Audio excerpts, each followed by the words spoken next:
சொல்லுங்கள், எப்படி இந்த அளவுக்கு டேஸ்ட் உங்களால் செய்ய முடிஞ்சுச்சு?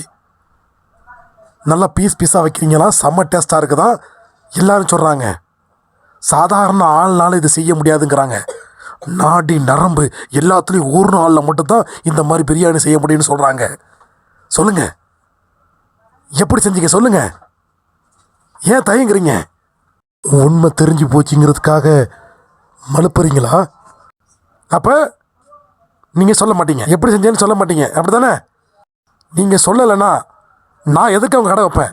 சிவா, யாரை பார்த்து என்ன கேட்குற? அண்ணனை பார்த்து நீ தோலுக்கு ஒசந்துட்டேன்னு பேசுறியா? நிறுத்தடா அவன் பேச்ச. அவன் ஆக்கி போட்ட சோத்தில் தானா நீ தான் வாழ்ந்தோம். அவன் ஆக்கின பிரியாணி வந்து சாதாரண பிரியாணியா? நீங்கள் எல்லாம் அதை சாப்பிட்டு தான்டா வளர்ந்தீங்க. அவன் கறியை கூட அவன் சாப்பிட மாட்டான்டா. தம்பிக்கு தங்கச்சிக்கு எடுத்து வச்சு தான்டா சாப்பிடுவான்.